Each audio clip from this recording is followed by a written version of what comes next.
just a little bit more.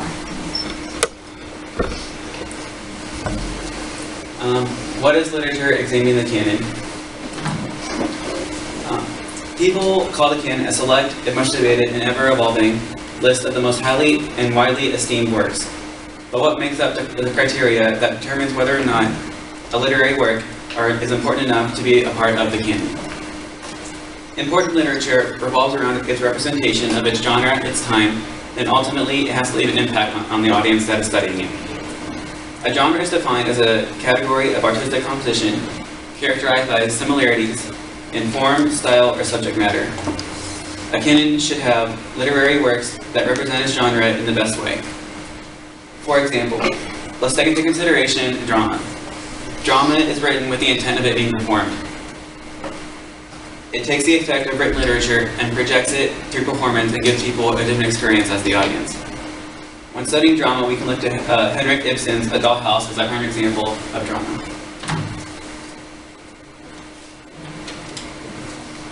A Dollhouse was a play written by Henrik Ibsen. It was written in Rome and Amalfi, Italy in 1879.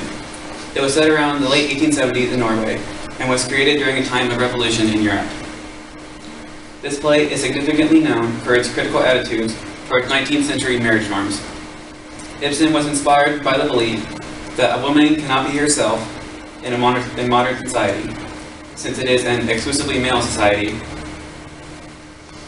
with laws made by men, with prosecutors and judges who assess feminine conduct from a masculine standpoint. This play was considered very scandalous to many 19th century Europeans, and a few more open-minded critics found Ibsen's willingness to examine society without prejudice exhilarating. The play is about a housewife, Nora, who once secretly borrowed a large sum of money so that her husband could recuperate from a serious illness. She never told him of this loan and has been secretly paying it back in small installments by saving her household allowance. Her husband, Torvald, a newly promoted banker, thinks her careless and childlike and often calls her his doll. When he is appointed bank director, his first act is to relieve a man, Niles Krogstad, who is also the person from which Nora borrowed the money. It is then revealed that she forged her father's signature in order to obtain the loan. Krogstad threatens to reveal Nora's crime and thus disgrace her and her husband's reputation, unless Nora can convince her husband not to fire him.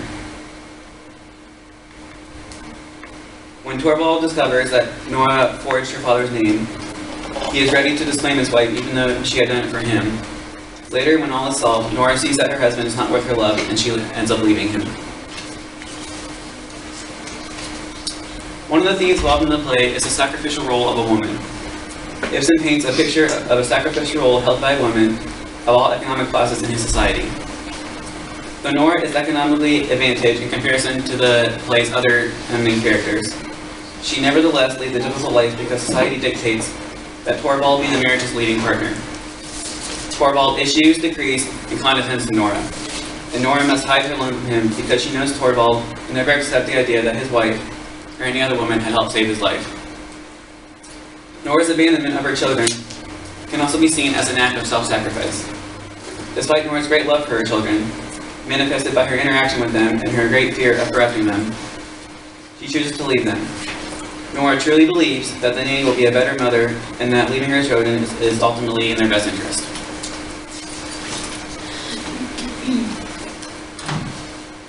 When some read this play, they might notice that it involves idealism. Idealism is portrayed most prominently through Torvald.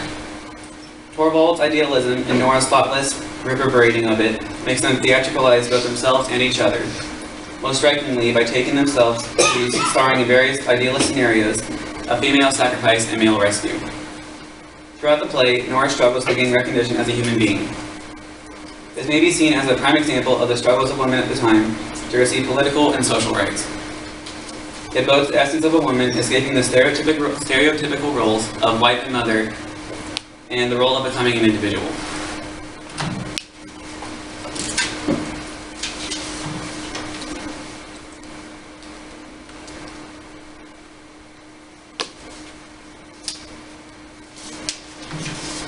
Other critics also argue that Nora, Torvald, Krogstad, and Dr. Rank can function as the stock characters of a romantic melodrama. However, there is more of the play to be understood than that. Nora slamming the last of several doors behind her at the end of the play seemed to be the focus of everyone's attention.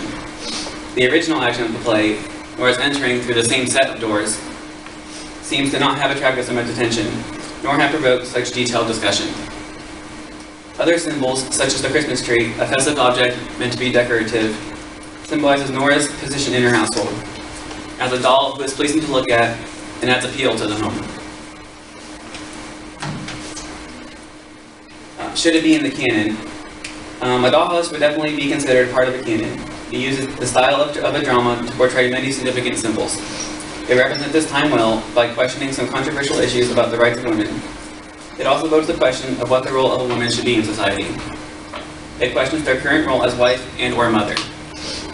It left an impact on society and showed that maybe women should stop falling under these controversial categories and should start being considered individuals. In my conclusion, a dollhouse represents important literature that should belong in the canon. It follows the criteria of a good representation. It represented its genre to the fullest. It represented its time well by bringing about controversial issues. And it used those issues to leave an impact on people's lives. And these are my references that I used for the presentation in the paper.